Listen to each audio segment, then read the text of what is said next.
Look at that piddling little pot. I've been making my spring tonic for 66 years.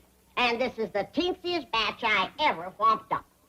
Well, it ain't your fault, Granny. Aunt Pearl didn't send as many roots, yarbs, and berries as she generally does. Yeah. Well, it ain't Pearl's fault neither. They've had a long, hard winter back home. I know. She said back to our cabin, the snow was 3 feet deep. And even deeper outside. Well, there's no use fussing over what we can't help. I'll go get some bottles, and we'll commence to cork up what we got.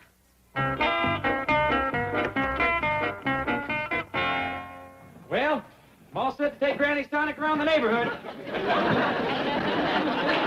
it gonna happen? Ellen May, will you tell that ape of yours to stop doing everything I do? I get a wheelbarrow, she gets a wheelbarrow. I paint a sign, she paints a sign. Well, let's see your sign, Bessie. Dumb old animal. Didn't even dot the I's.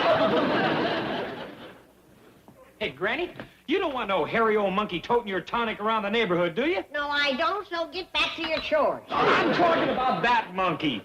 Neither one of you's gonna tote my tonic, because I ain't got enough tonic to tote. Now get, both of you. Copycat.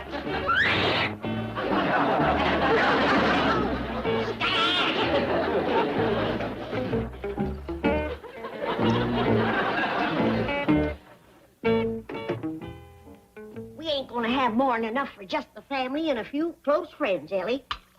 Now, this bottle is for Mr. Drysdale. Ellen May, your monkey's whomping the tar of that little dog again.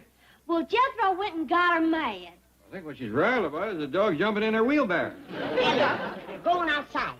Take my tonic skimmings and put it around my geranium. Yes, Granny. Bessie, you pick on somebody your own size.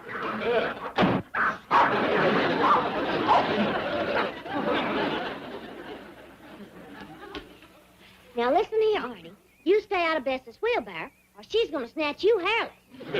She ain't none too fond of you to commence with. Nothing gets her riled like you messing around with her wheelbarrow. You just stay out of it, you hear? Otherwise, she might put a knot on you and then knock it off.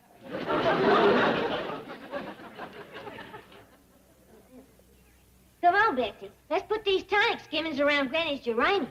Yeah. These 2 bottles are for Mr. Drysdale. 2 this year. Special request from his wife. And this one is for Dash Riprock. I'll get that rascal to propose to Ellie if it's the last thing I ever do. Now, hold on, Granny. Ellie ain't marrying no boy. It has to be tonic to the altar. Why not? Back home, my tonic saved many a girl from being an old maid. Ellie ain't no old maid. Jed, when are you going to get it through your head? When a girl passes 14, she's an old maid. Passes 16, she's a spinster. And when she passes 18, forget it. That may be back in the country, but here in California, I hear tell a girl's getting married as late as 19 or 20. Jed, you old apple knocker. You going to swallow a story like that? Never mind what I swallow. You just see to it that Dash Riprock don't swallow none of that tonic. But why, what can I do? She ain't going to get him with her cooking. You won't let me draw down on him with a 12 gauge. What else is there? Love. Love. Love. If and when Dash Riprock proposes to Ellie, it'll be on account of love, and that's my final word. All right, Jed. Whatever you say. You're the boss. Good. I'll take these 2 bottles over to Mr. Drysdale. Fine.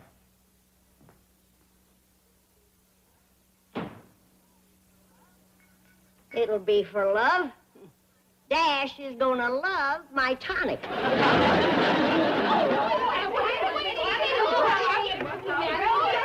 What's going on here? What is this? Well, haven't you heard? Miss Hathaway's engaged to be married. Oh, what? No, Miss Murray, I'm not officially engaged. I've only received a proposal. Back to work, all of you.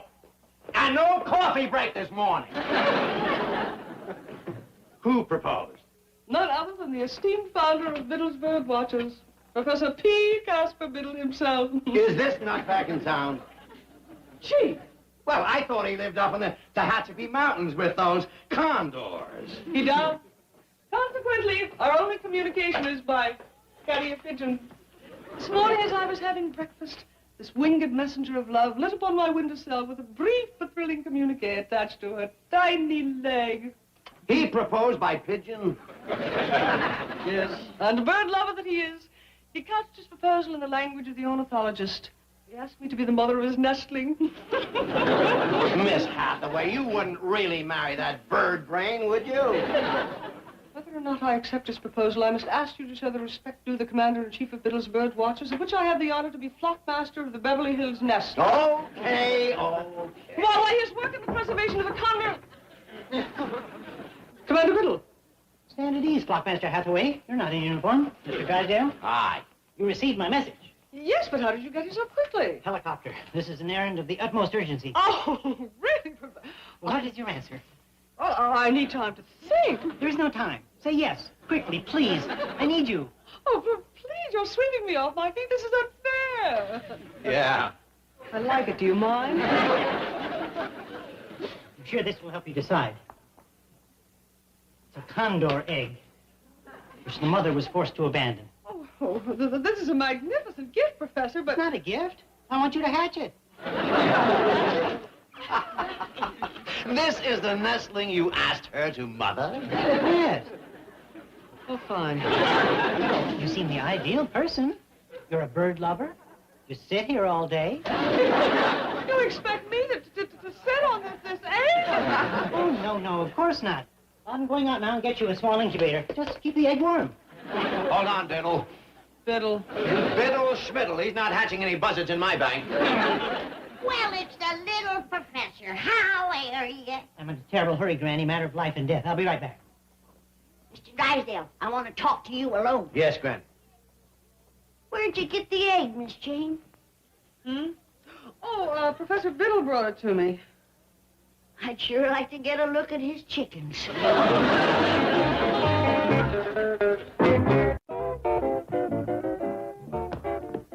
My doggy Ellie, when you put on a dress, you are prettier than a Jersey heifer in a clover patch. Where you going all gussied up? Well, no place.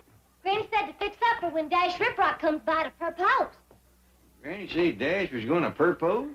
Well, yes, sir. Said I ain't gonna be an old maid no more. Ellie, honey, you ain't a old maid. Well, Granny says I am. An old maid, a spinster. It's pretty near to forget it. Did she say anything about her tonic?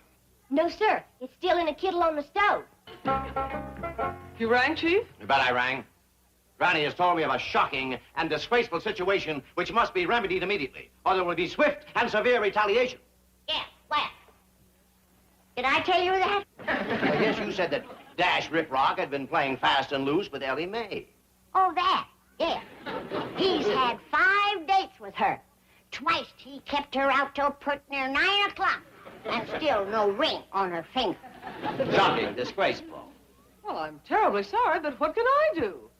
See that he swallows this. Yeah, see to it. What is it? My spring tonic. Her spring tonic. And if he's got one spark of love in his heart, that'll set it to blazing. Marvelous stuff. Fabulous. It sure put a tiger in your tank last spring. Yes. Oh, well, I grabbed my wife. None for me this year. You should have said so. I already left 2 bottles at your house. You mean Margaret already got them? I reckon so. Back home, my spring tonic has done more for romance than hay rides. Yes, I know it possesses some rather remarkable properties. Tell me, Granny, do you have an extra bottle? I'm afraid not. She can have mine. Your wife has likely downed both bottles by now and probably hollering for more. I may have to go out of town on business. But first I want to talk to you about Ellie's wedding. Now we want the best that money can buy. you can hire a $5 preacher. Oh, Commander Biddle, I see you found an incubator. Flockmaster Hathaway, if you were in uniform, I would strip you of rank and empty your canteen. But why? The charge is child neglect. Another 3 minutes and that precious condor egg would have been cold. Then the charge would have been... I'm beginning to wonder if you can be trusted to hatch this nestling. Oh, yes, I can. It's just that I have other duties and my employer... Nothing supersedes your sacred duties as a mother. Perhaps the flockmaster of the Glendale nest Oh, could be... no, please, give me another chance. I promise to watch the egg devotedly. Forsaking all others? Yes. In sickness and in health? Yes. For better or for Oh, worse? yes. Oh, excuse me, I thought I heard a wedding. Merely Miss Hathaway vowing to be a good mother. Then it's definite. Yes, it's all set. She knows. Congratulations to you both. When is the big event? Well, any time now, a condor egg Miss Murray, perhaps you could get the professor, P. Casper, a cup of coffee. No, thanks. A tea? I never partake of stimulants in any form. Pure mountain spring water is Mother Nature's champagne. Oh, let me fill your canteen. We have pure spring water in our cooler. Be right back. Oh, Miss Hathaway, I'm so happy for you. Well, we're keeping it a secret. You must promise not to tell anyone. Not so.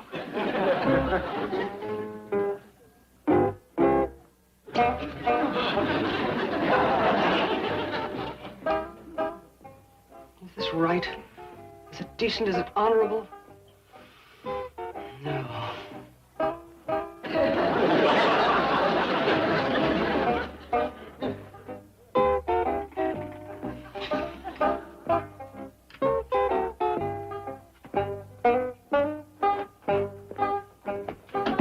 I never realized the pangs of expectant fatherhood. I'm as nervous as a gilded flicker.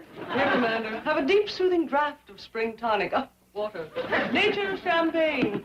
Thank you. To that unborn king of the sky. Bottoms up. You don't have any. I drank my fill at the cooler. To the condor. Long live the king! May he reign forever. Supremus Caelorum Imperator!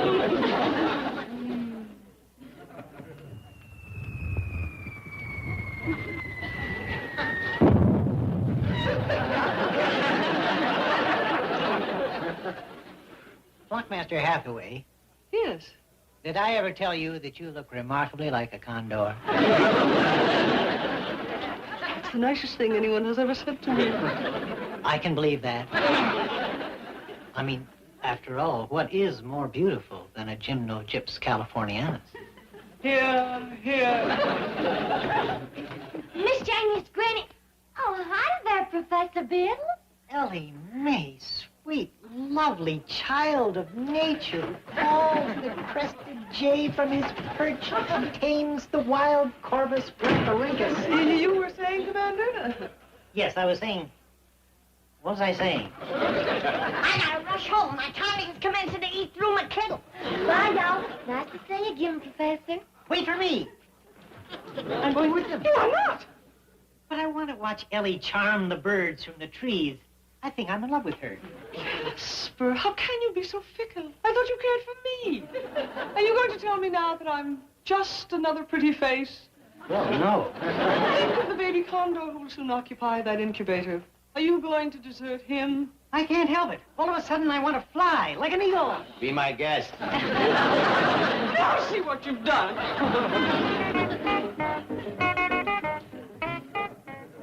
Oh, thank goodness they got away.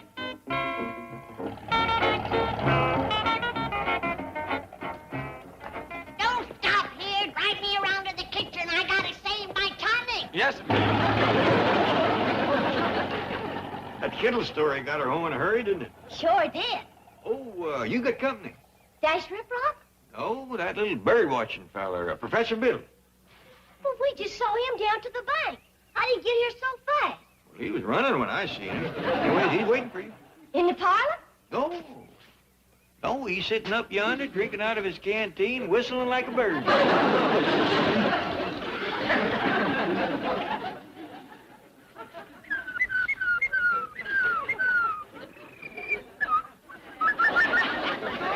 he get up there? Ellie Mae, you should have seen it. He ran up that tree just like a squirrel. If I didn't know better, I'd swear that little rascal had been tonic.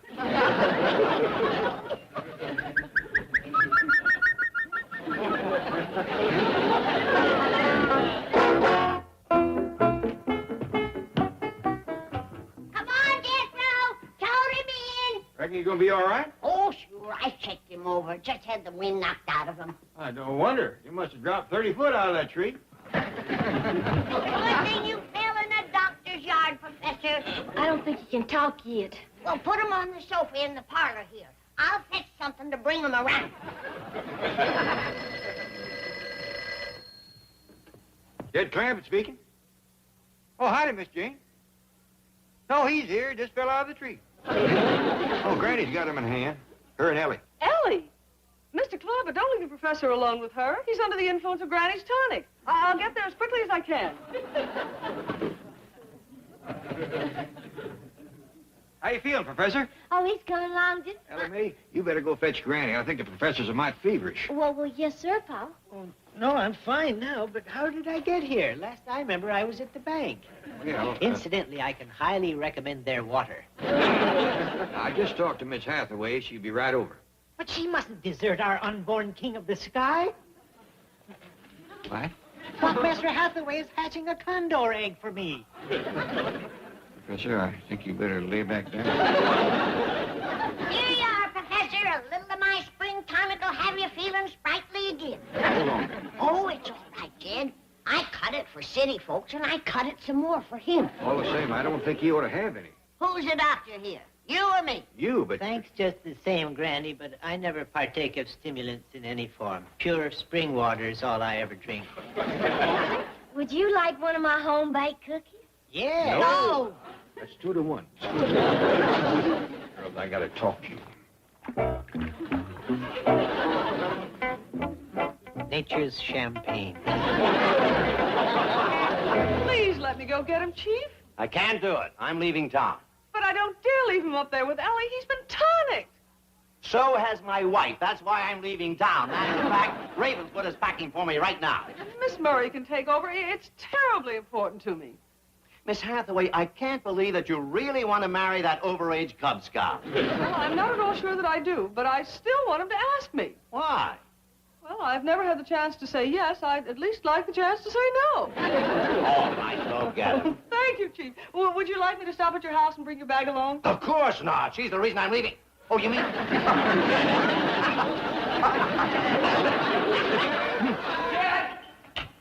Hey, Uncle Jed, that little professor shimmied up that tree again. Oh, he must have got a hold of some more tonic. Well, don't look at me. I didn't give him any. I'll climb up and fetch him down, Pa. Oh, Ellie, you stay away from him. Heck, fire. I'll get him down out of that tree. Oh, hold it, boy. Them high limbs up where he's sitting wouldn't hold the likes of you or me. Oh, I wasn't figuring to climb up after him. I'll just knock him down out of there with one of Ellie's cookies. You won't let her. Well, he sure ain't any good for eating. Now, quiet down, everybody.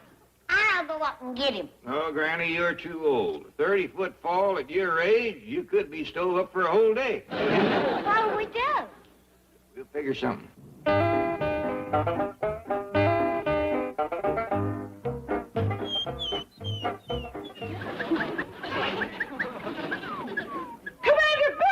What, Master Hathaway? Have I ever told you you look remarkably like a condor? Be careful! Think of your responsibility! If you fall, that egg won't have a father! Howdy, Miss Jane. I reckon you seen him. Yes, how did he get up there? Granny's tonic. Have you got any more? Yeah, I got a few. Why'd you do that? I'm going up after him.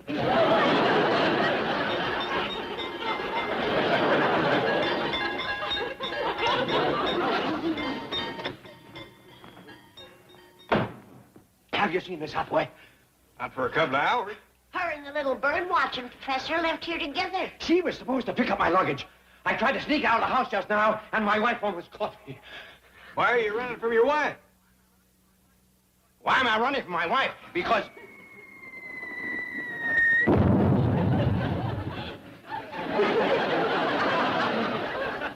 Why am I running from my wife? I love that little woman.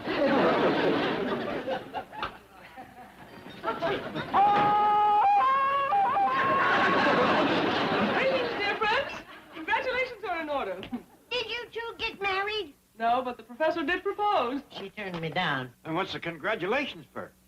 May I tell? Of course.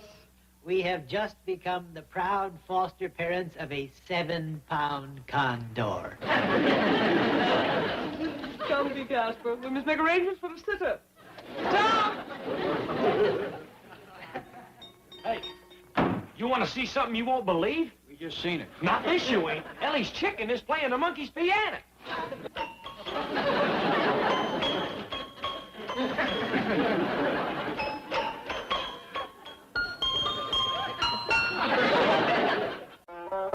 Smidgen a wild gander's foot.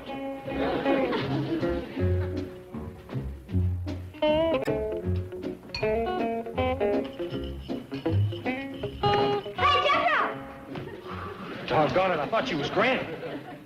I got turkey bones, moccasin flour, royal mistletoe. Mistletoe?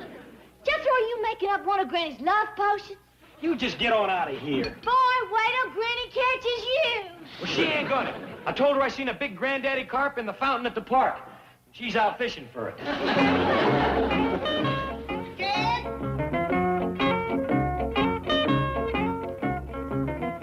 Give me a hand, Jed. Catch anything, Granny?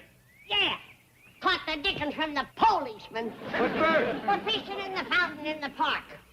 Jethro told me there was a big granddaddy carp in there. A carp? Wait till I find that boy. There was nothing in that fountain but 2 puny goldfish and 12 cents in change. That ought to do it. Now, measure out 1 drop of spell starter.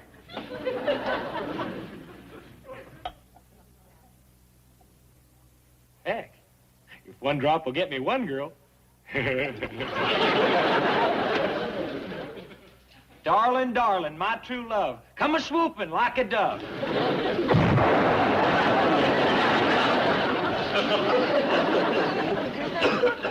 Hey, I'm done. It worked. I conjured me up a sweetheart. That ain't all, Charlie. Granny!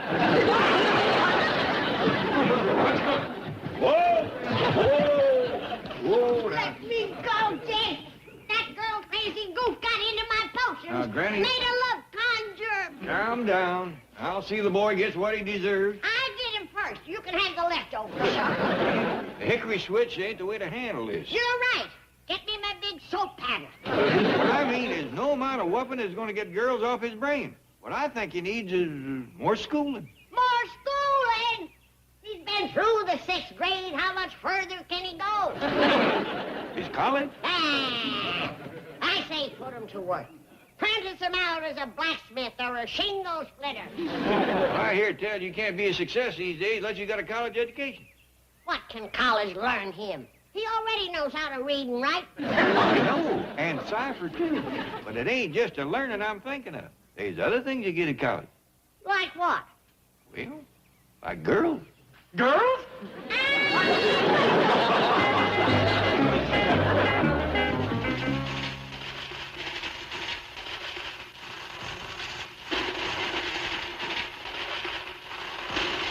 Excuse me, Chief. Shh. It's my new record, Falling Coins. Recorded live at the U.S. Mint.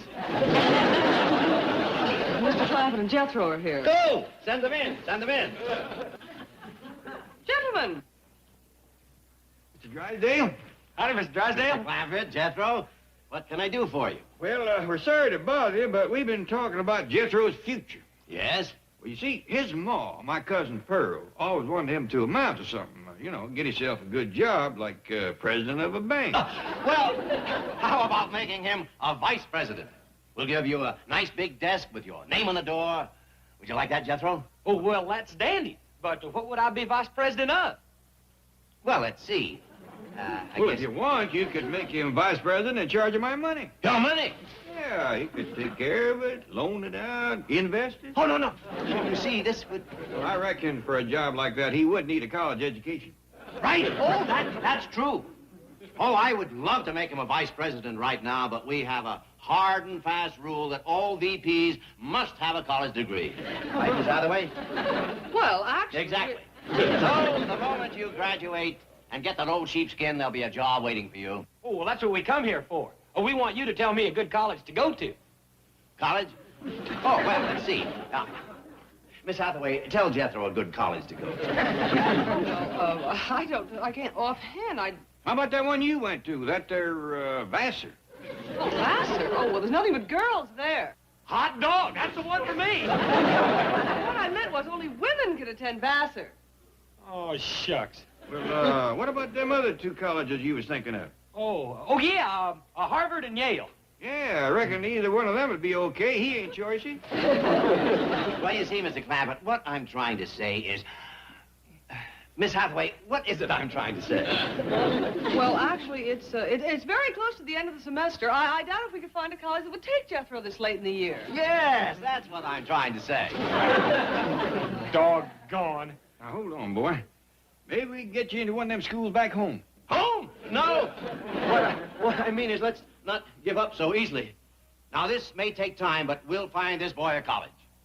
Can I help look? We'll all look. We're going to find just the right place for you. I'll commence looking right now. I'll go to UCLA, USC, MIT, LSU, VMI. Doggy, it ain't enough he ciphers like the wind. Just listen to him spell.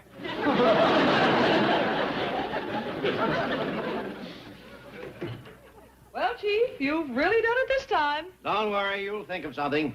How could we get a boy with a 6th grade education into college? It's going to take determination, ingenuity, salesmanship, and a fantastic amount of money. Really? What college in the entire country would corrupt its standards to that extent for mere financial gain?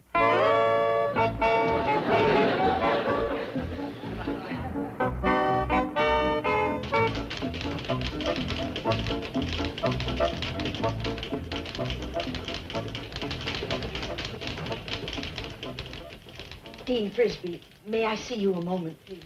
Class is in session, Mrs. Pringle. Well, it's quite important. Very well. Continue your business letter practice, girls.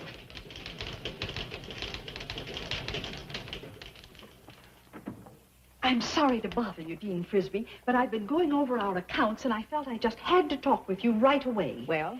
Well, according to my computations, our profit-loss ratio is weighed toward a carryover of receivables versus the seasonal depreciation. Don't give me that classroom gobbledygook. What you're saying is, we're broke. Well, I didn't want to put it so harshly. I'm only glad that Chancellor Frisbee isn't here to see this day. Oh, I'm sure your husband would approve of the fine way you've maintained the standards of Frisbee Business College. Well, he wouldn't approve of our going hungry. What we need is more students, and quick. Well, who'd be silly enough to enroll so late in the semester? Howdy. The barber shop is downstairs. I was driving by and seen your sign. I want to go to your college. But you're a man. Thank you. We couldn't enroll you. Oh, please. You're the 12th college I've been to. But our students are Uncle all... Jed give me tuition money.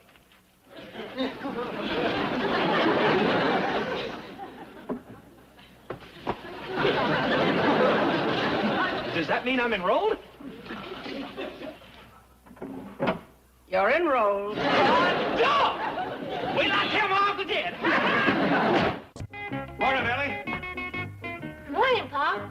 I just about got Jethro's lunch ready, Jed. Well, this being his first day at college, he might not have time to eat a big meal.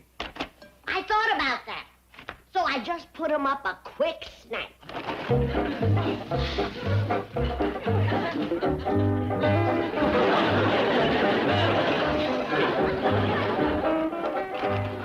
What's the name of Jethro's college, Pa? It's Frisbee Business. Business? Yeah, I reckon they call it that because they turn out mostly executives and vice presidents and the like. If Jethro can go to college, why can't I? Well, I don't think they let you in, Ellie. You ain't got what you call the educational background Jethro does. What if I found one that would take me? Well, I wouldn't get your hopes up, but if you find one that'll take you, ain't no reason why you can't go. Yippee! I'm gonna go look in the phone book and find me a college. Jethro ain't gonna have time for breakfast if he don't hurry. What's he doing up there so long? Well, I reckon he's slicking up. He spent a lot of time yesterday shopping for college clothes. 23 skidoo!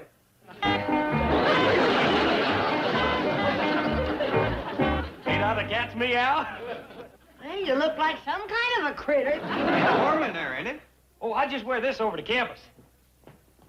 Then I wear my Letterman sweater. What's the FB stand for? Football? No, Frisbee, business. Is that what they wear over there? Yeah, that's what all the college fellers wear. Are you sure? Yeah, I seen it in the Buster Crabbe movie once on television. Buster always was a spiffy dresser. Well, I reckon if it's good enough for him, it's good enough for Jethro. I gotta be going. Don't want to be late. Oh, hold on, boy.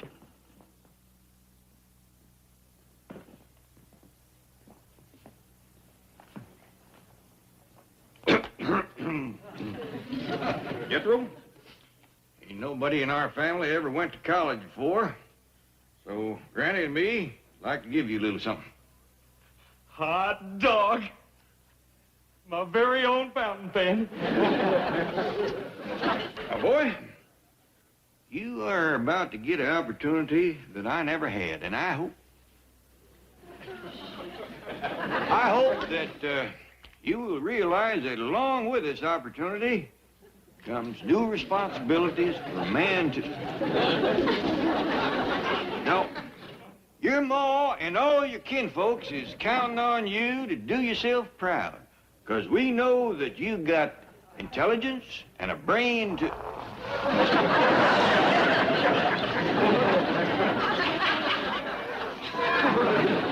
Well, I found out how the ink comes out. Shouldn't have pulled this little lever up. I'll close it.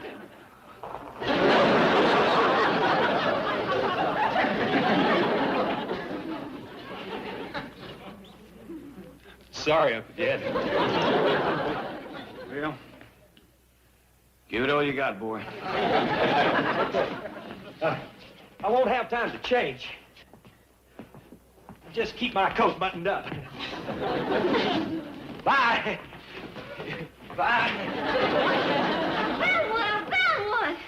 A phone book? No, a college that'll take me. I talked to him, and I'm going to get educated just like Jethro.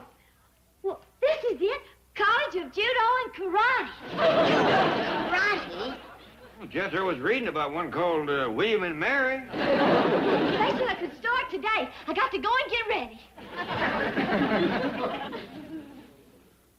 Jan, Yeah, Granny? that's both young'uns going off to college. Kind of chokes you up, don't it?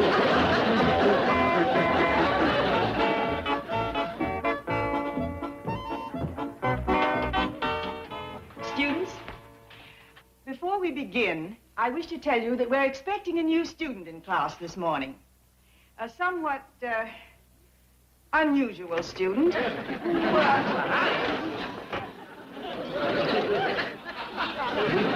Wow!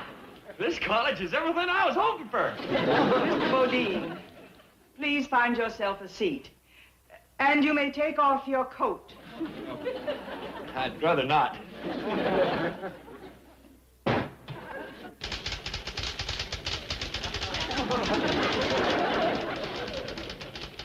Astounding. You must be typing 200 words a minute. Wow. Where did you ever learn to type like that? A picking cotton.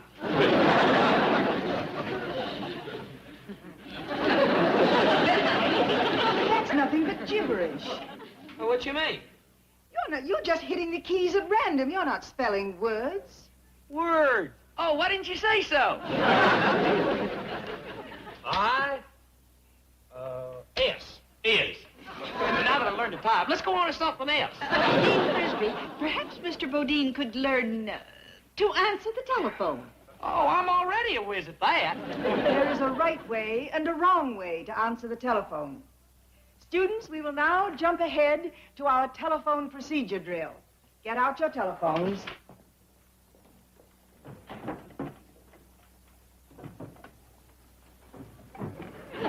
Mr. Bodine, you will be the calling party. I will then connect you with Miss Plumpett, and she will demonstrate the correct telephone answering procedure.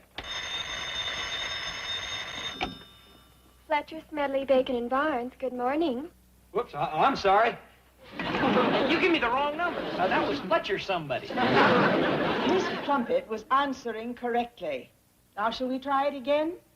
And this time, will you please stand up, Miss Plumpett? Fletcher, Smedley, Bacon, and Barnes, good morning. Well, howdy. Are you Miss Plumpett? Whom do you wish to speak with? Oh, you'll do just fine. Are there any messages?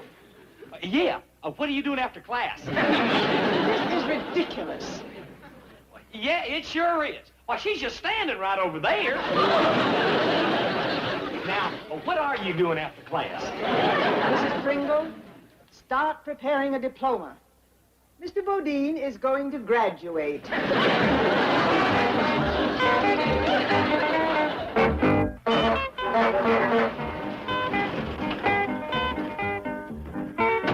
Jed! Uncle Jed, I done graduated college. You just started this morning. Yeah, I know. Look at this. What's this?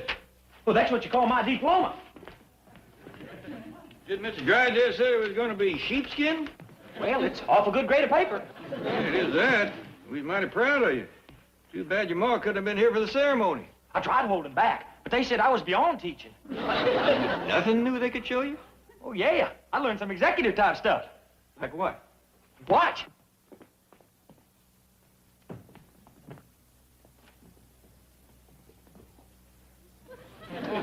Well? That's it. I learned to sit proper, so I could be poised and charming. How long did it take you to learn that? Oh, just a couple hours. That ain't all us college men know. I learned how to type and sharpen pencils. I get it. Fletcher, Smedley, Bacon, and Barnes, good morning. Ain't that something? Did I take a message? Hello? Hello? They hung up. Miss Hathaway, you got me the wrong number. That's strange. I know I dialed Mr. Clampett. Don't argue. Call again. I want to tell him I finally found a college that will take Jethro. Chief, you're not really going to send Jethro to that Clinchville A&M. So what's wrong with it?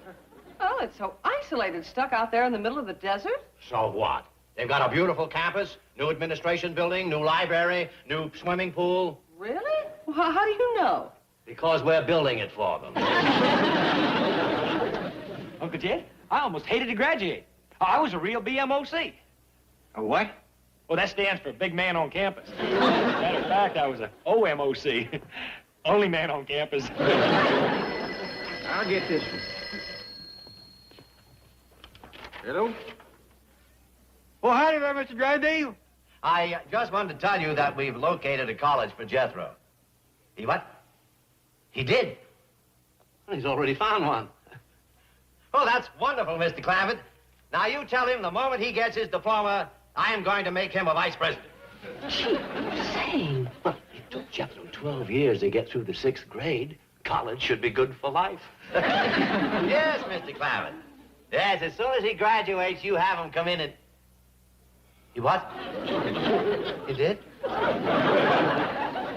Will you leave the room? I think I'm going to cry. Boy, best get going. Your job's waiting for you. Shucks. I'm almost sorry I'm so doggone smart. I didn't even get to see one football game.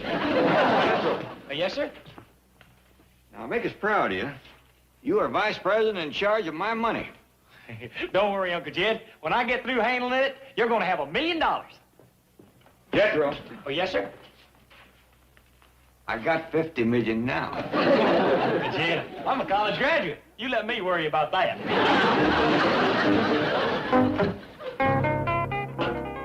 Ellie Mae, I thought you was off getting educated. Who brought you home? I walked home across the hill. Boy, that college of judo and karate ain't worth a hoot. Why? What happened? Well, I went in this big room with a real thick rug on the floor, and the teacher come out wearing his pajamas. His pajamas? Yeah, and when I told him I wanted to enroll, well, he got mad at a rattlesnake with a sore tooth. What'd you get mad about? I don't know. We must have got out on the wrong side of the bed. Anyway, he commenced shouting and chopping away at me. He even tried to trip me.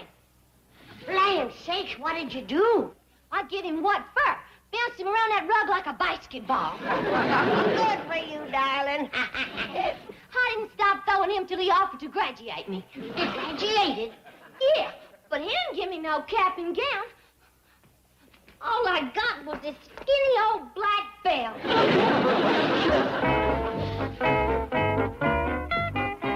Mr. Drysdale, what are you doing sitting out here? Well, it's Miss Hathaway's lunch hour, and somebody has to take Jethro's calls. Where's Jethro? You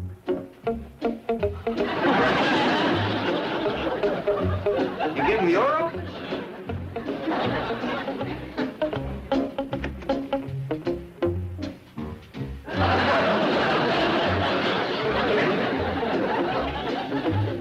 Howdy, Uncle Jed. Oh, I couldn't pick out just one secretary, so I hired me all the girls at Frisbee's Business College. And now, where was I? Dear sir. Oh, yeah. Dear sir, howdy. As vice president in charge of my Uncle Jed's money, I would like to welcome you to the T-H-E.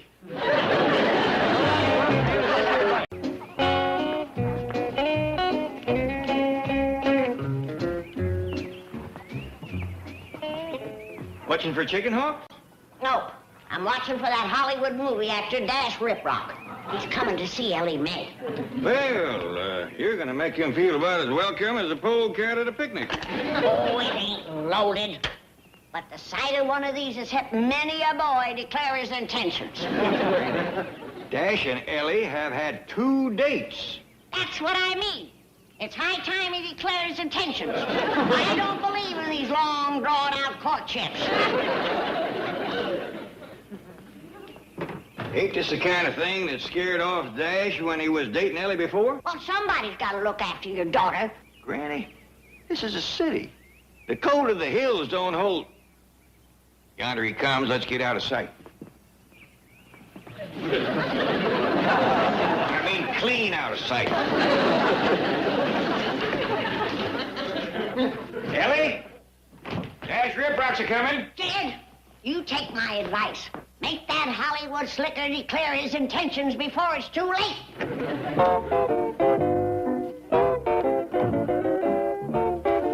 She's toting her suitcase. Maybe they's gonna run off. Now, Granny. Ellie, what are you and Dash fixing to do today? Well, he said we was going to the beach and dig for clams. You gonna swallow that story? Hi, Ellie. Howdy, Dash. Hi there, Granny. Mr. Clampett. Howdy, Dash. What are you and Ellie gonna do today, Dash? We're gonna dig clams. Fine and dandy. All right, now, young fella, let's have the truth. And we're going to Pismo. You see, Jed, I told you that clam digging was just a story. They's going pismoing. Well, if I hadn't drawn down on him, he'd have got away with it. How do you pismo? Pismo's where we dig for clams. Pismo Beach. Granny, just joking. Have fun now, youngins. Thank you. Bye. Bye, Granny. Bye, Granny. Now, ain't you plumb ashamed? No, I ain't. He's a Hollywood actor. And I wouldn't trust none of them any further than I could fling an anvil. How soon you have to get back to the studio, Dash? I've got the whole day off, Ellie. They're shooting my scenes with a stunt double today. Well, what's a stunt double? Well, he's a fellow that takes my place in the dangerous scenes. For example, today he's in a covered wagon full of dynamite when it explodes. Then he gets swept down the mountain in an avalanche. And if he's still in one piece, we've got a scene where he rushes into a burning cabin to rescue the girl, and it collapses. Well, golly, who would be dumb enough to do that?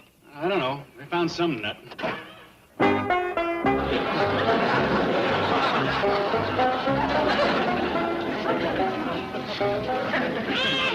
Who are you? What are you doing in my...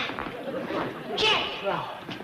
You look like a walking rainbow. Ain't you never seen a movie star before? You... Well, over at the movie studio, they say I'm going to be twice the star Dash Riprock is. They say I'm going to be his double. You're going to be acting in pictures like Dash? Instead of Dash, Just between us, I think they's trying to get rid of him because they's giving me all his good scenes to do today. They are? Yep. I get to ride in a covered wagon. Fella said that scene is just dynamite. And then I get to ride on an avalanche, whatever that is. Then I get to rescue a pretty girl from a burning cabin. How come they picked you to do all that? Uncle Jed, it was like a Hollywood fairy tale. I was just standing there on the set, and this big light fell down and hit me right on the head. Get hurt? I'll say, busted it all to pieces. I offered to pay for it, but... Did you get hurt? Oh, heck no. Then a crowd gathered around, and this man said, "Hey, you're just the fella to take Dash's place." Reckon he's seen I had what you call star quality. Does Dash know about this? Oh, I don't think so. They gave him the day off. Well, I don't exactly cotton to you taking Dash's job. Oh, I don't need it. But that's show business. Today's star is tomorrow's has-been. Same thing could happen to me, now that I'm a star. What's gonna happen to Dash? Oh, don't worry, Granny. I'll see he gets took care of. I'll make him my grip or my hairdresser or something. Well, make us proud of you, Jethro. Oh, by the way, that ain't my name no more. Us movie stars got to use tough-sounding names like Biff Steele, Crunch Hardtack, or Race Burley. You got one? I thought myself up a dandy. Beef jerky. That's tough, all right, but I kind of had a feeling he could have done better. Whatever he'd have thought of it had been food. Yes. A movie star to see me. Now, look, I told Dash Riprock to date Ellie at beef jerky. Surprise, Mr. Drysdale. It's me. Jethro. You're... Beef jerky. Made the name of myself. You like it? I couldn't have done better. Jethro, I mean, Beef wants to borrow my car so he can arrive at the studio in style. You mean you're serious about this? Heck yeah. I'm going to be the new Dash Riprock. Wonderful. I'll get my keys. Dash is still dating Ellie, isn't he? Oh, yeah. They's on their way to Pismo Beach right now. Good, good. Boy, Mr. Drysdale, I sure hope them pretty girls chase after me like they done old Dash. They will, don't you worry, Beef. Oh, incidentally, I'd use that first name whenever possible. You don't want people calling you Mr. Jerky. Yeah. I see what you mean. I don't want nobody to think I'll go in Hollywood. Yeah. Oh, here are my keys, Jethro. Beef. Thanks. I'll leave the truck in the parking lot for you. Oh, that won't be necessary. Yes, it will. I can only drive one car at a time. Well, where do you suppose he got that wild idea? Same place he got the clothes. But who cares as long as Ellie Mae is happy? Jethro says Dash took her to Pismo Beach today. Well, that's very interesting. Oh, speaking of Dash, Mr. Drysdale, this is Miss Debbie Haber. She'd like to talk to you about it. Well, what can I do for you? You've just done it. You've told me where I can find the two-timer. No, wait a minute. Don't get in my way. Dash told me you started this Ellie Mae business. Well, I'm going to finish it. Now, wait, Miss Haber. How would you like to meet the new Dash Riprock? Who? Well, that big, good-looking movie star who just left here. You mean Tiger Boy, the clown in the five-flavor outfit? Let me tell you about him. No, thanks. Dash promised me a screen test, and he's going to come through. This kid's uncle owns the studio. Really? Well, tell me more about him. Well, he's a nice kid, lots of black. Not him. His uncle.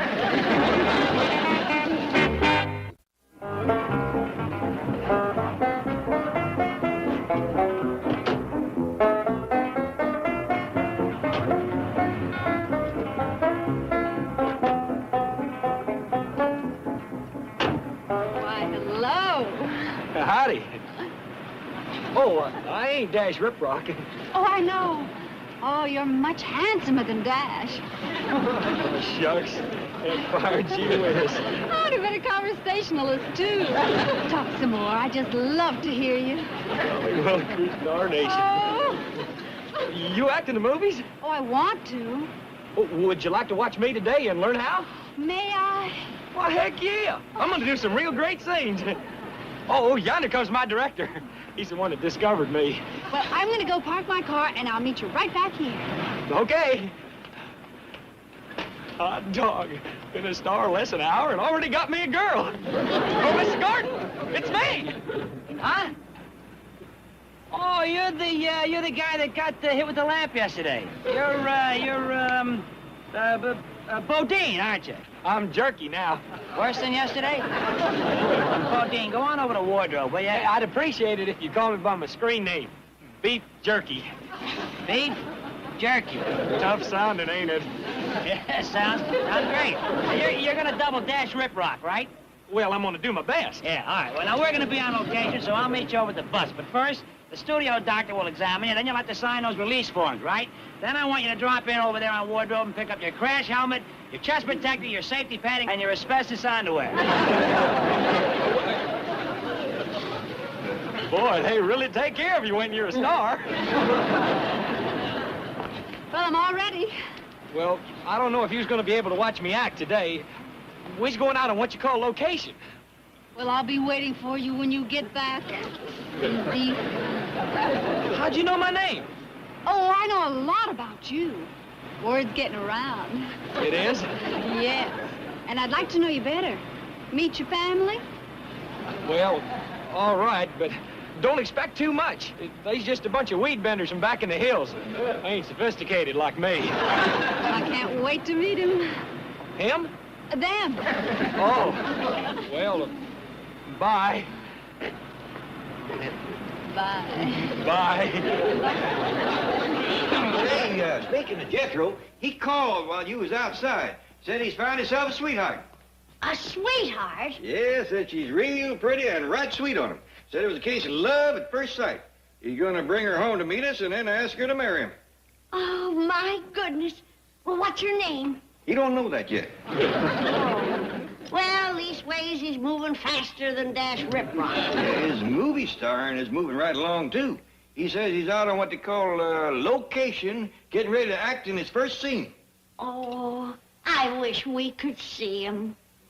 Bob, are you ready to pan him over to the wagon? All set, Mr. Gordon. All right, I want Joe and Harry to cover the same action on cameras 2 and 3. Now, Beef, listen. When I say action, I want you to run to the covered wagon, climb in the back of the covered wagon. Yes, sir. Okay.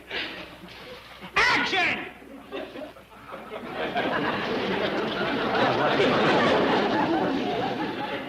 Were you able to follow him, Bob? Not missing a thing. All right. He's in the wagon. Cue in my Indians. Okay, Beef, the Indians are coming. How do I keep him from getting the dynamite? Just push down on that little red plunger. Beef, maybe.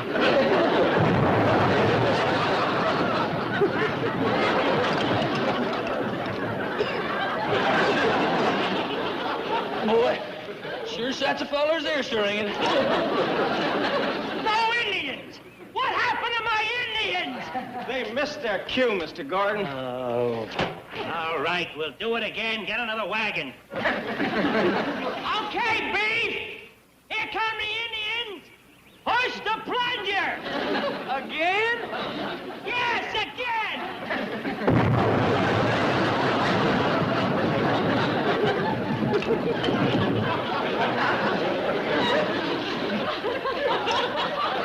How did it go that time? Beautiful! Great! Bob, how'd it look to you? I missed it. The film buckled.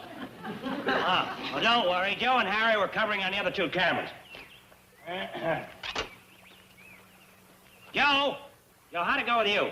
Sorry, Mr. Gordon. I had a foul failure and didn't get a thing. Well, we've still got the long shot up in the hill. Harry, come in, Harry. How'd it go up there, Harry? Ready when you are, Mr. Gordon. Get another wagon. We're gonna do it again.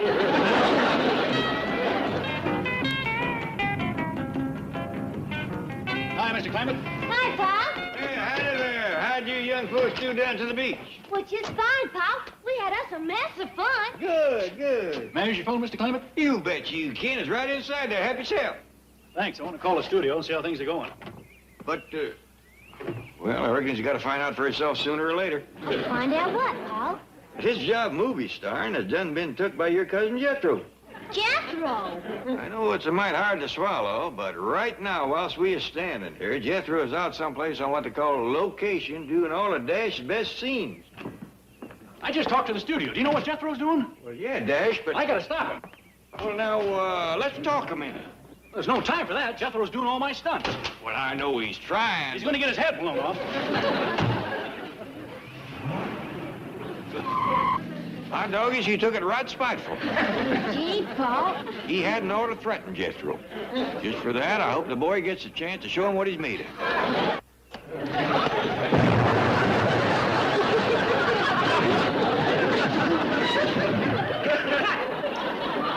Bob. Great. All right, print it. Now let's get set up for the avalanche.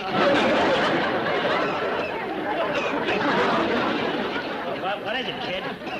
Are you sure Cary Grant started like this? Hi,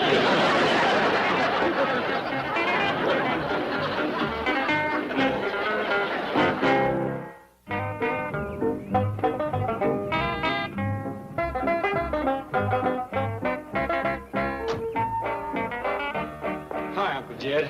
What? You look like you've been sorting bobcats in a burning hayloft. I feel like it, too. Granny!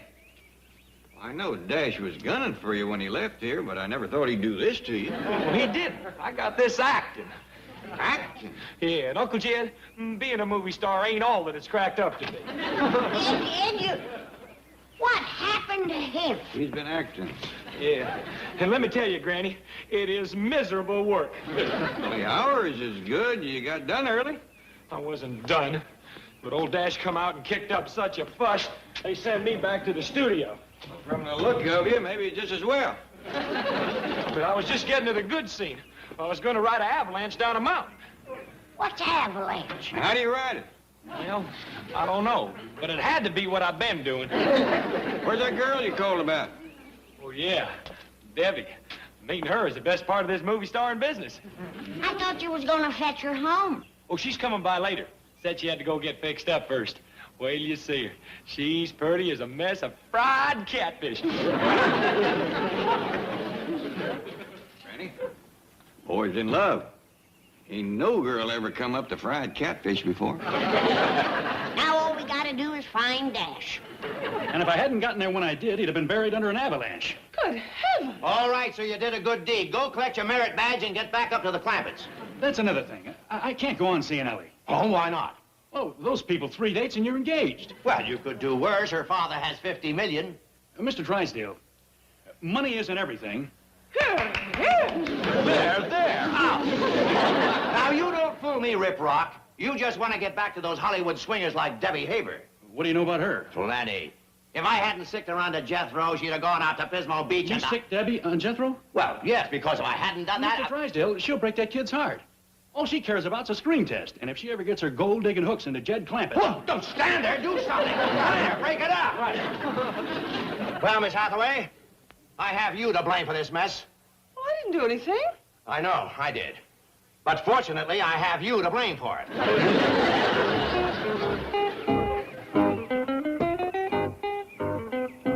Howdy, can I help you? I hardly think so. Well, who are you looking for?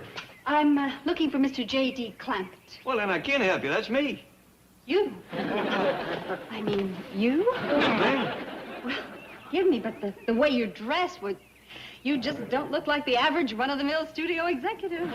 Well, thank you, ma'am. I always prided myself on dressing neat. Mr. Clampett, I'm Debbie Haber. Oh, yeah. You're that girl that Jethro was so took with. Oh, he spoke to you about me. Yes, ma'am. He said you was about as pretty as a mess of fried catfish. All right, beef jerky. You took Dash's job and now you're gonna get it. Guess what? Beat up. Oh, Ellie, I done been beat up, blowed up, and burned up. Count 3 and then I'm gonna commence to taking you apart. Come on, Ellie, please. 1, My sweetie's coming. 2, I have a heart. 3. Sounds like Jethro. He must be changed by now. Come on in. No, Mr. Clampett, it's you I want to talk to. Me? Yes. What for? I want you to test me. Why would I want to do that? Because I've had a lot of experience. Let me tell you what I've done. Well, what's past is past. That's your business, man.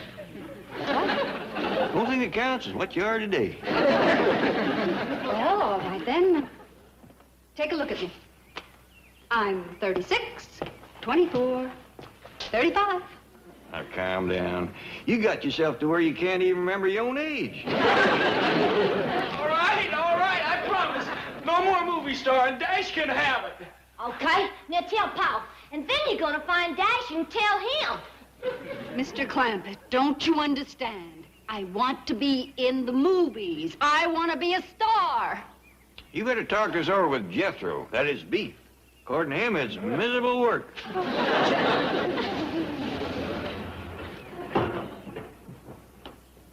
Debbie, what are you doing? I'm trying to get a screen test. Well, meet me at the studio. I'll take care of it. Hey, Dash, I don't want to be a movie star no more. You can have your old job back. Hey, wait, Debbie. You and me can still be sweethearts. Get lost, jerky. Oh, it's Bodine now. To me, you'll always be jerky. Thank you. Well, howdy, Dash. Hi, Ellie. I'll bake you some cookies. I'll run fetch him. Get in this car and drive for your life, boy. Dad, Ellie's been baking again. You got a sharp shovel? Get going, boy. Granny hasn't got a shotgun. She's got worse. Go.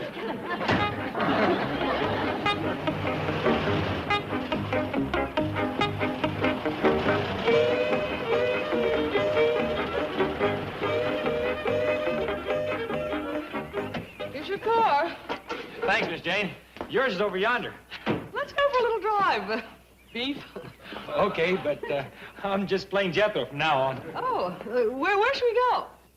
Granny, that gives me an idea. Say, how would you two like to drive to Pismo Beach? For clam digging? No, for cookie bearing. That's the one place they won't kill the trees.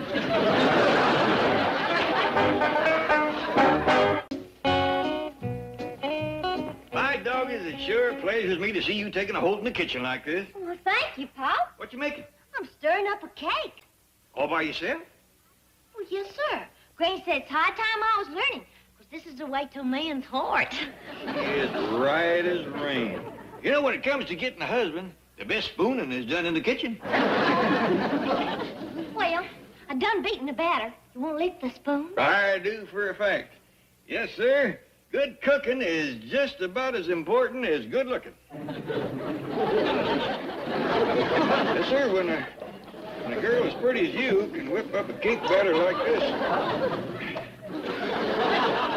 got a lot of life to it, don't it? Thank you.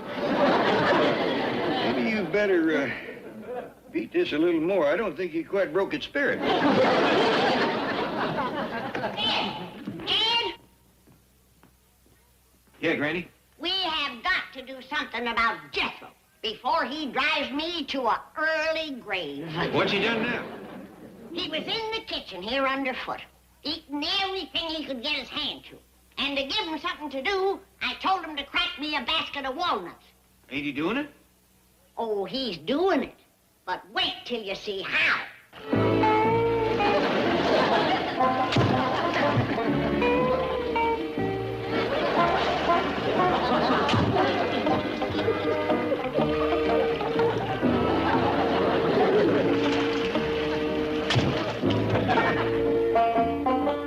See what I mean? That rascal is using my slow-town grain mill. He's getting bone lazy, Jed. It's time he learned to trade, like barrel making or blacksmithing. Seems a shame for a boy with 6 years of schooling to do hand labor. Must be some way we can put all that education to work. He can't make up his mind what he wants to be. One day it's a rocket scientist, and the next day it's a fry cook. Well, that's his brain and his stomach fighting it out. Mark my words, his stomach will win. I don't know. He's got a brain for figures. I ain't ever seen anybody could cipher like that boy. Chase the cracked walnuts, Granny. Cracked. You mean powdered.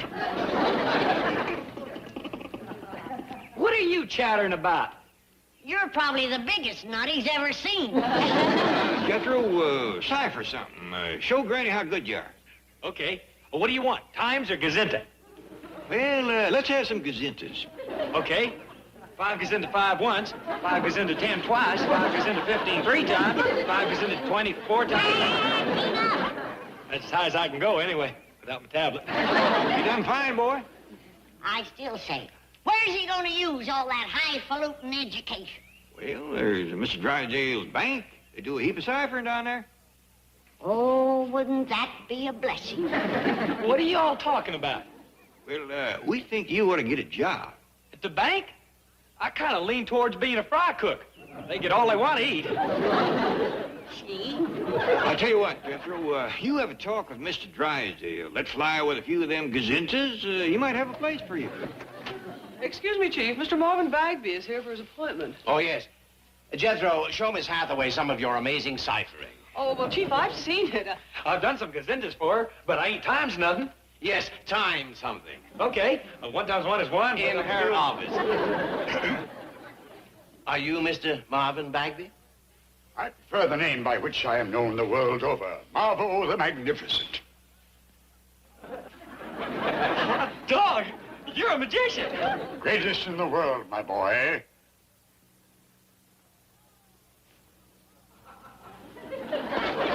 My boy, treasured. You are Mr. Drysdale, I presume. That's right. Sit down. Thank you. Your bank has been highly recommended. I wish to arrange a loan. Well, no problem if you have collateral. I am temporarily between engagements. However, I expect to hear from my agent at any moment. Sorry, Mr. Bagby. My bank can't make you an unsecured loan. Unsecured? My dear moneylender, I have a warehouse full of priceless professional paraphernalia. Sorry. It is worth conservatively $100,000. I only want to borrow 50. 50,000? $50. It's not even worth that to my bank. Now, why don't you take it out of the warehouse and sell it? A magician does not sell the secrets that have brought him fame and fortune. Besides, there's a little matter of 10 years backstory. In other words, you haven't worked in 10 years. Not on the stage, no. But I've sold aluminum awnings and stole mufflers. My most recent position was at a car wash. Wait, Mr. Drysdale. Be merciful, man. I haven't the price of a meal. Well, just pull a rabbit out of your hat and eat it. Fortunately, I consumed the last one some weeks ago. Oh, by the way, who recommended this bank to you? The bank down the street. Miss Hathaway, bring your book, please. Mr. Drysdale, I've done times plumb through the 8s. Have you decided where you want me to work? Not yet, Jethro, but we'll have something for you in a week or so. You want me to wait here? No, you can go home. Thank you. Oh, Mr. Marvel. What is it, boy? Whereabouts can I go to see your magic act? I might be able to show you 1 feat of legerdemain here and now. You have a 50-cent piece. No, sir, but I got a quarter. It will do. Watch closely. Now you see it. Now you don't. How about that? Hey, can I see another one? Have you another coin? No, sir, but if you come up to the house, we got plenty there. No, thank you, lad. Yeah, but my Uncle Jed, he is just crazy about magicians. Well, I bet you he'd pay to see your whole act. I doubt if he can afford it. He's got $50 million. He has what? $50 million, right here in this bank. Just ask the cashier. Perhaps he can afford it.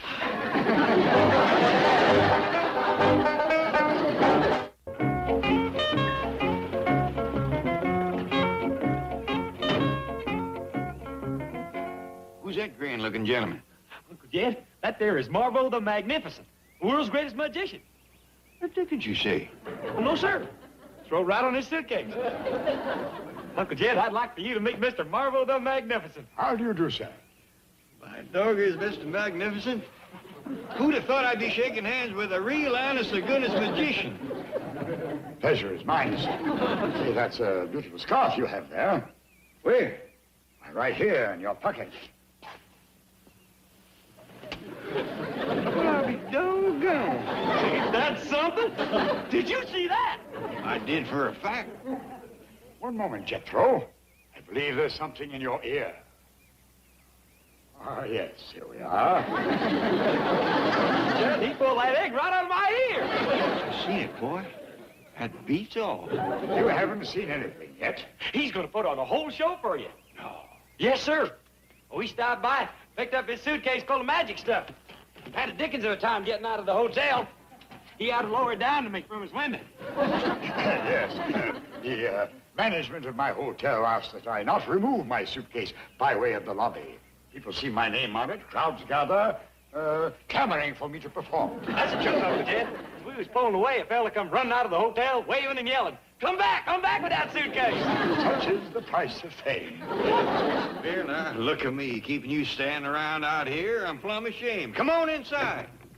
Jed, Riddles is... Who's this goomer? Get ready for a big thrill. This here... Uncle Jed, let me do it. I found him. Ready? This here is Marvo the Magnificent. Magnificent what? Magician. Magician? World's greatest. Says so right here. John, madam. Don't you turn me into nothing. Oh, he wouldn't do that. Can you pull a rabbit out of your hat? I seen a magician do that at the county fair once. Granny, we've been keeping him standing out here for a long time. Now, he's going to do a whole show for us later. Is he? Yep. Would you like to have a bite to eat with us first? Madam, I'd be delighted. But now, don't get your hopes up too high. It ain't likely to be as fancy as you're used to. We just simple folks. What are we having, Granny? Turnip greens, sow belly, and pot liquor. Can you believe that? Jethro fetches you home out of the blue, and it's the one day we's having company victuals.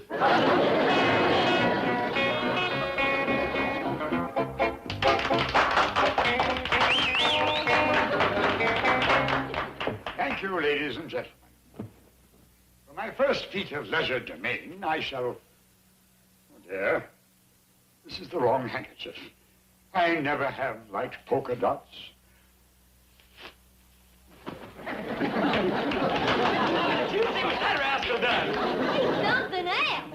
Pull a rabbit out of your hat. Observe, ladies and gentlemen. I have fashioned a drinking cup out of an ordinary piece of paper. I shall now fill it with milk and quench my thirst.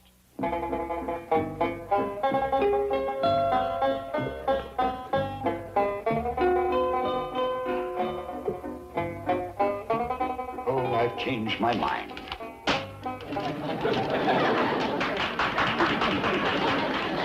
He made that milk just disappear. I wish I could do that. You do that every meal, and quicker. I should do another stunt. Pull a rabbit out of your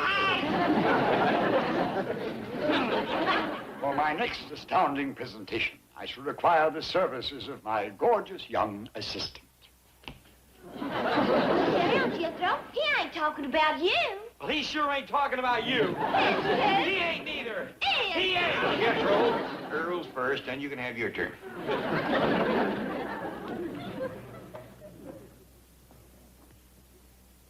My compliments, young lady. Hey, did y'all see that? Sure did, Ellie. That rascal's a world beater, ain't he? I'll say. Look, I think he's fixing to pull a rabbit out of his hat. So, ladies and gentlemen, an ordinary top hat. Now, with the assistance of this lovely young lady, I shall make a cake. Did he say a cake? Yeah, and he sure picked the wrong assistant for that. The ingredients, if you please. Flour and sugar.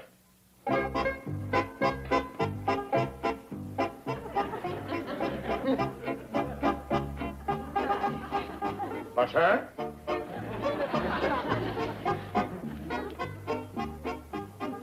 Milk.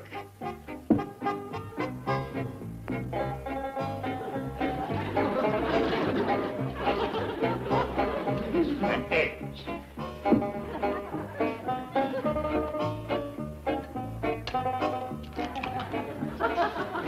He's gonna ruin that hat. Get himself a sorry cake in the bargain. Stir the batter, please. Well, if you say so. Here. Now you may remove the cake. But there ain't no cake in there. Well, there's just a big old mess of...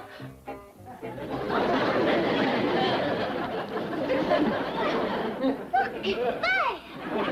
That's a better looking cake than she took out of the oven. Yeah. Ought to get her a hat to cook in. When's he gonna pull a rabbit out of that thing?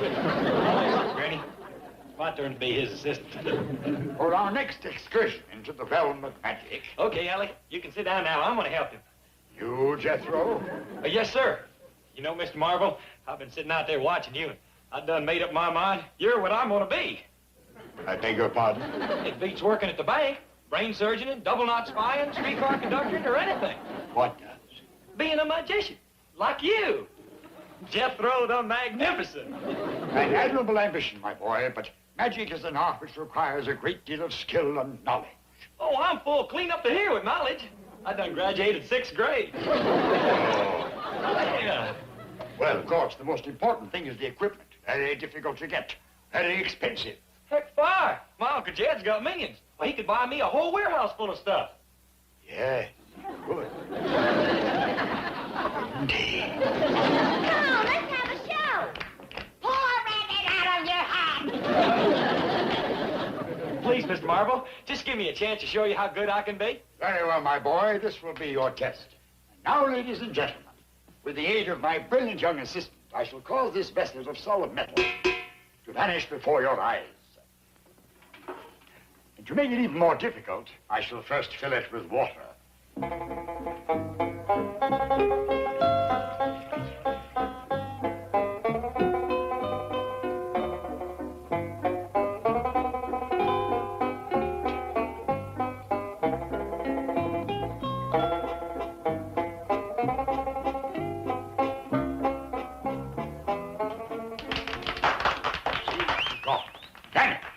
No, it ain't, Mr. Marvel. It is hooked to this here train. That's the best trick yet. Guess it was a natural for that magic stuff. How'd I do, Mr. Marvel? You're a natural, my boy. I think I know where your Uncle Jed can buy that warehouse full of equipment. Yeah! I'm gonna be a magician! Well, good. Maybe the two of you together can pull a rabbit out of that dad-blasted hat. Oh, Mr. Marvel, look at all this stuff.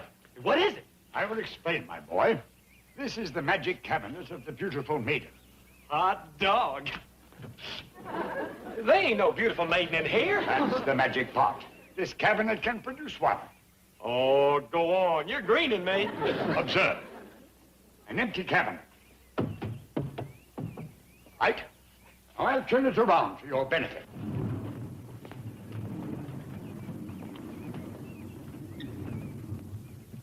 Okay, now what? Watch closely. Beautiful maiden, sweet and fair, materialize from out of the air. Oh,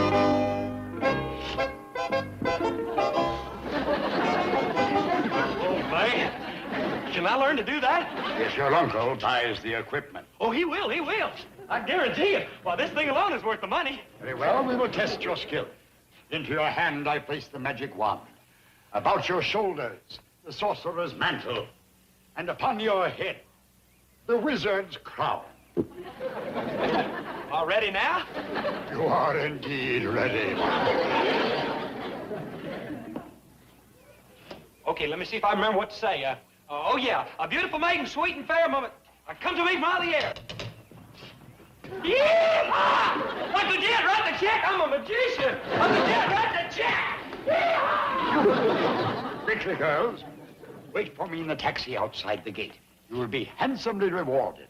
Mr.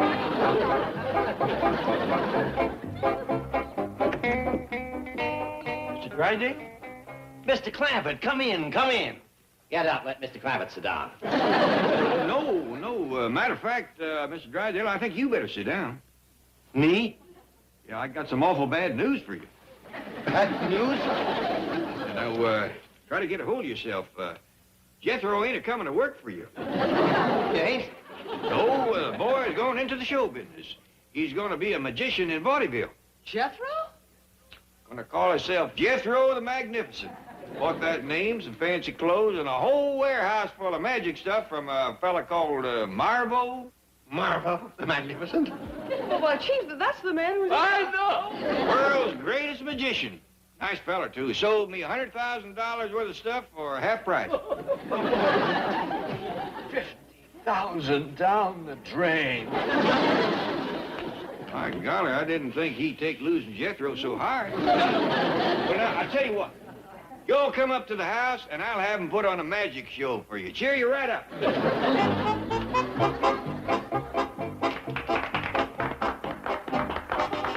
Where did Ellie get that costume? Come in the trunk with the magic stuff. But it looks like some of it done disappeared. Now I present to you Jethro the Magnificent. Thank you, ladies and gentlemen. For my first feed of La Germaine. Got the wrong handkerchief. I never did like polka dots.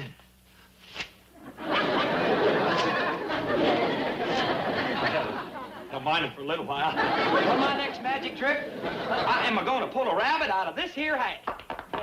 Now you're talking.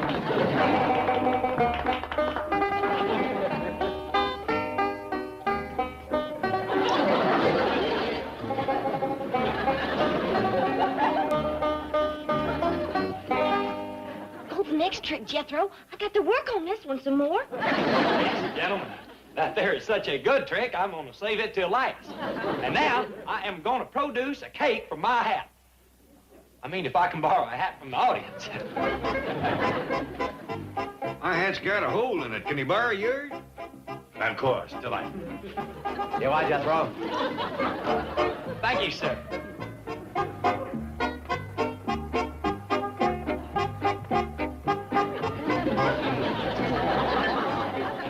Well, you see this trick, Mr. Drysdale? It's a humdinger.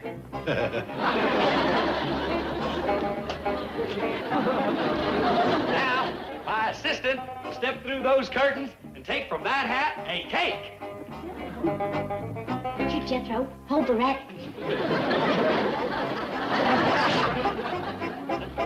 It didn't bake. Now, my next trick. Ladies and gentlemen, things ain't going just perfect up till now. This here trick will make up for it. Beautiful maiden, sweet and fair, come to me from out of the air. Miss Jane! I almost made it. Oh, nuts!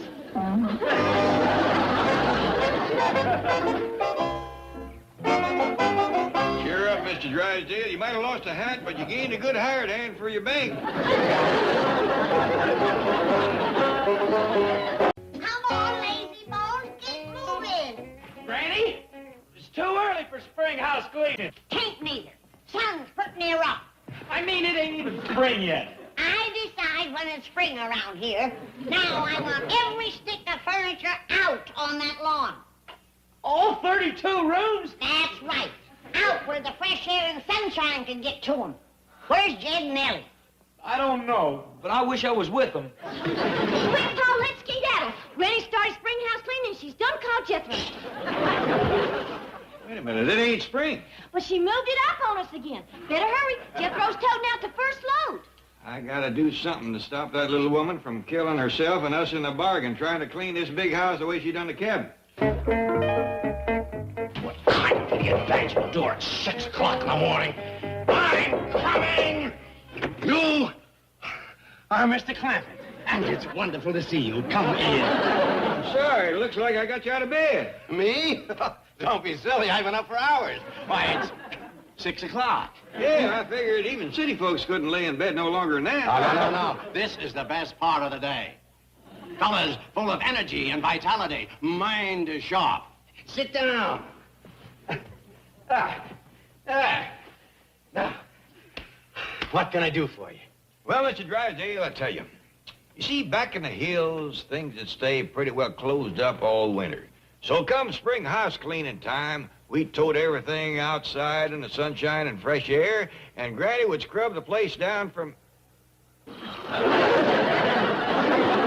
Oh, what happened? You was concentrating again. Oh, yes. Continue. Well, cut through the cloth and get right to the cheese. It ain't likely we's going to change Granny's ways at her age, so I figured the thing for us to do is get a small house somewhere and move. Move? Yeah, some little place out in the country that Granny can keep up without too much work. Now, please, Mr. Clapper, you can't move. It'll break my bank. Heart, your friends, neighbors. Yeah, you and your missus are fine neighbors, us city folks go. But what Granny needs is some country women around. Somebody her own age to talk to. Somebody you can have quilting bees with, molasses stir-offs, hog rendering. Now, listen, Mr. Clapper. At this moment, my wife is in New York buying some gowns. But as soon as she gets back, I'm sure she'll want to have Granny over for a hog rendering and a quilting stir-off. Molasses? No, I mean it. Mr. Drysdale, you're a fine fella, but I have got to get Granny out of that mansion. It's just too much housework. Well, now, you just leave everything to me, Mr. Clapper.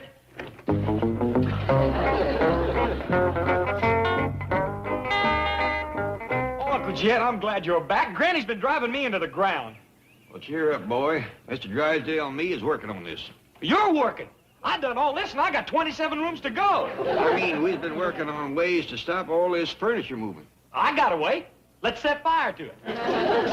Maybe we can best that. Sit down. Now, I got a plan. But first, we got to prime Granny a mite. What you mean? Well, we got to make her think that she's getting a little bit too old for all this heavy work. I see. And we got to be real sly about it. Just the slightest little hint, and she'll take the bait and run with it. Well, I catch you on. Smart. Use our heads. That's right. Now, I'll go let Ellie in on it. Now, remember, when you see Granny, just nudge her with the notion that you have seen her looking a mite spryer. You can count on me, Uncle Jed. Jethro, get in here. I'm coming, Granny. Take this out next. Okay. Holy smoke, you look awful. What? You are ready for the boneyard. I ain't never seen anybody look so miserable. No face smudged or something? No, it ain't no smudge. It's your skin. You mean I'm commencing to show my age a mite? You'll never live to be as old as you look. My skin's all brown and wrinkled. Oh, I'm looking in the back. Don't look in the front. That'll really scare you. I look that old? I seen one thing look older, but it had moss growing on it. Say, Granny, how long ago was this here spinning wheel made? Oh, that's got to be at least 150 years old. What'd you use before you got this? What? Sorry, Granny. Just a minute. How old do you think I am? I don't know. How old are you? I don't know neither, for sure. Well, I know how you can tell. How? Well, just find out how old the hills are, because everybody says you're as old as them. Jed, do you know for sure how old I am? Well, no, Granny, but it ought to be easy to find out. Just ride home to somebody your own age. Let's see, now there's, no, he's gone. How about, no, she went to her reward years ago. Must be somebody still around. Tell you what, I'll study on it, Granny. In the meantime, you better get cracking. You got 32 rooms to scrub down. Jed, maybe I had ought to put off spring house cleaning for a spell. Put it off. Well, I did jump the gun a mite. It ain't really spring yet. True. In fact, I think I'll rest for a little bit. Right now. Good idea.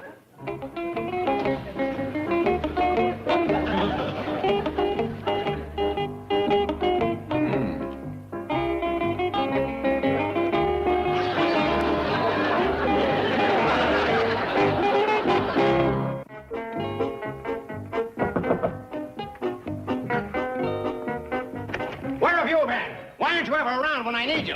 Chief, I got here as quickly as possible. I was in bed when you called. In bed?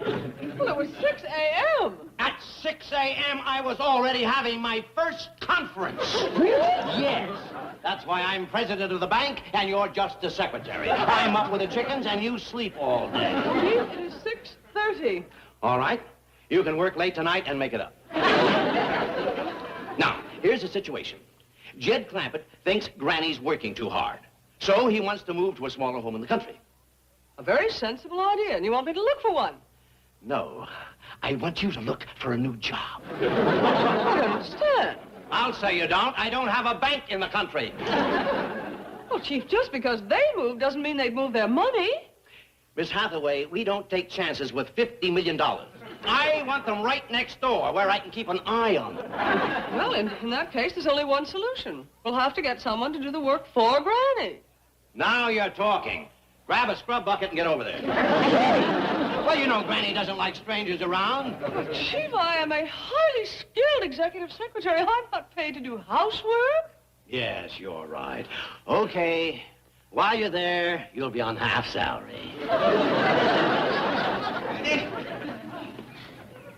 Oh, yeah, Jed, I'm rested now. I'm going to get up. No, stay right where you are. I want to talk to you. What about? Well, Granny, I think it's time you faced the fact that this house is too much for you. It is a powerful burden. But then I'm used to work, Jed. I've never knowed nothing else. Well, that's just it. You've earned a rest. That's not for me, Jed. My rest will come when they lay me in that pine box. Well, I got an idea where we could get you some rest before then. I'd like to know how. Well, first off, we got to get you out of this 32-room backbreaker. Where would I go? Well, Granny, somewhere out in the country, there's a home just waiting for you. In the country? Yeah, someplace where you don't have to work so hard, where you got friendly neighbors, folks your own age to talk to. Jed, you're fixing to send me to the old folks' home. No, I ain't. Yes, you are. I ain't neither. Yes, you are. Granny, I ain't no such a thing. You swear it? I swear. Yes, you are. Jethro! Jethro! Save me, Jethro, save me. From what? Your Uncle Jed wants to send me to the old folks' home. Granny. Oh, so that's the plan he was getting her primed for. No, it ain't. Yes, it is. I slowed down 1 year, and you're going to throw me on the scrap heap. Well, you're awful old, Granny. Boy. And you're not just over the hill, you're down in the holler. Jethro. How's that for hitting Uncle Jed? Boy, go get the truck. We're going to take Granny out in the country. No, Jed, please. Granny, I just want to show you what I got in mind. I don't want to see it. I'm too young to go to the old folks' home. Are you kidding? Get the truck. Please, Jed, please give me another chance. I'll clean the whole house all by myself. Now, Granny. I'll show you. I'm just as spry as I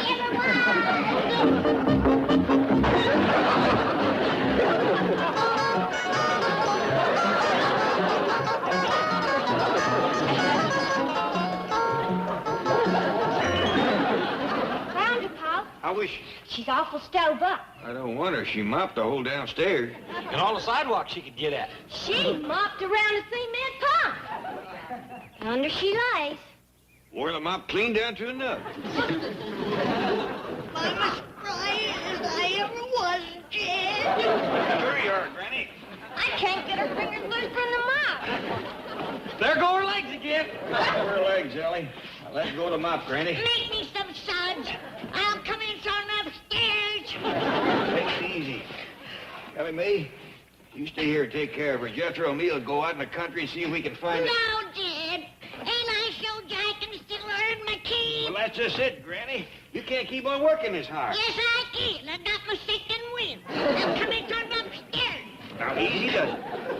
No, Jed, don't send me away. Nobody wants to send you away, Granny. We're just looking for a little place where we can all move in. I don't believe you. It looks like it's going to take showing her. Go put her on the truck. Yes, Jethro, fetch her. No,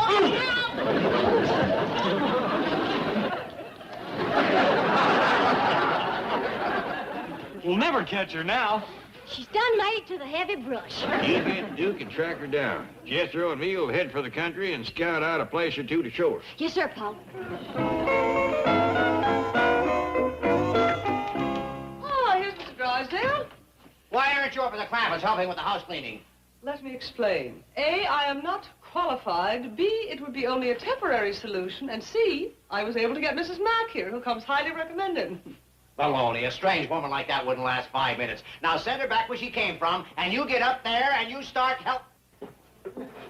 Who you calling strange?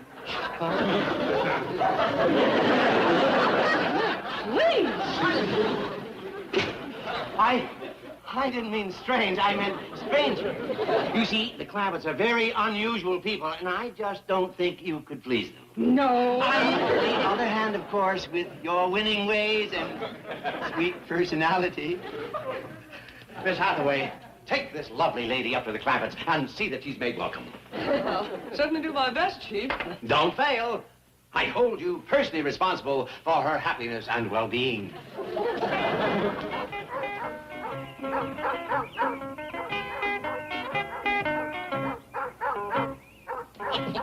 That old hound dog will never see the day he can find this old fox.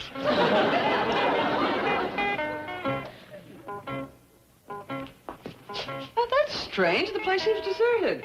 I'll tell you what, you wait here and I'll go upstairs and see if I can find Granny.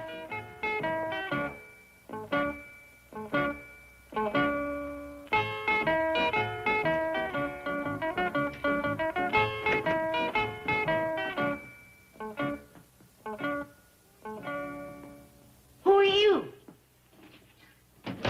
Ma'am? Mrs. Mack, who are you? I'm Granny. Oh, you're the one they're looking for. Yeah, they're going to send me away. But I'll show them that I can still clean this house. Oh, no, that's my job now. Why? I'm the new housekeeper. They didn't even give me a chance. Well, you tell them that they ain't gonna put me in no old folks' home. I'm leaving. And they'll never see me again. They'll just find my bleached bones out on the desert where I died from hunger and thirst.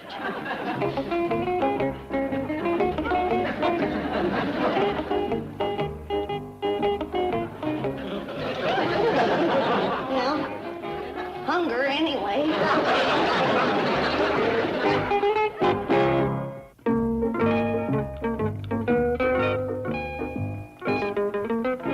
Hold them doors open, soldier. Coming in to get my money. Well, yes, Margaret, of course I'm happy to have you back home. But I'm busy now, dear. My secretary is gone. I'll call you back, sweetheart. Of course I do. Hello. Miss Hathaway. Why aren't you back here where you belong? Well, Chief, I'm afraid there's a crisis here at the Clampetts. Mrs. Mack took one look at the size of this house and quit. Now we have to find another housekeeper. I just found her. Get busy with that scrub bucket. Granny, what can I do for you? You can put my share of Jed's money in that wheelbarrow. I'm going back home to the hills to be laid away. What? I was going to die on the desert, and then I decided I'd go back home and be buried proper. Come on, load it up. But, Granny, your share of Mr. Clampett's money would come to almost $13 million. Yeah, that ought to buy me one humdinger of a funeral. Granny, you're just a little tired. Why don't I let Perkins drive you back up to the house, eh? No, you won't. They want to get rid of me. Who does? Jed and the young'uns. I give them the best years of my life. And now they're throwing me on the scrap heap. Surely not. Yeah. I'm just a poor old worn-out bag of bones. I can't believe that. True. My own kinfolks don't want me. Just 'cause I slowed up a little and I can't clean the house like I used to. Well, that's ridiculous. I just wish I had someone like you to clean my house. You do? You bet. You got me. Call your wife and tell her I'll be right over. All right. This will prove to Jed that I ain't ready for the boneyard. I'll clean that house of yours till it shines like a bright new penny. Call Miss Drysdale. Tell her to commence toting the stuff outside. Have her set it in the front yard so it'll get plenty of fresh air and sunshine. I'll be over there in a jiffy. No, Betty, wait. On second thought, I think No, what I mean is... What you mean is that you don't need me neither. Come on, load that up. I'm going back to my final rest. Now, Granny, you didn't let me finish. What I meant was I need you here more than I do at home. In the bank? Yes, yeah, of course. You see, with Miss Hathaway away, I'm up to my ears. There's the phone and no one to answer it. Oh, you poor man. Hello, Mr. Drysdale's office, Secretary Granny speaking. Oh, howdy, Miss Drysdale. Your husband was just telling me how bad your house needs cleaning. Margaret, I told you I'd call you back. Yes, I'll explain everything when I get home, dear. Now, please, I told you I did. Well, all right. Shame on you. Flirting with your new secretary already. Nothing, dear. I'll explain it all later.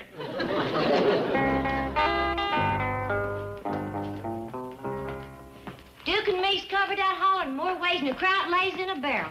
Never did pick up Granny's trail again. Likely she circled back. Oh, poor old Duke's plumb ashamed of himself.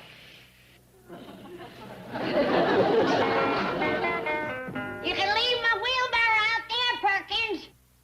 Thank you, madam. It won't take me long to change and pack up.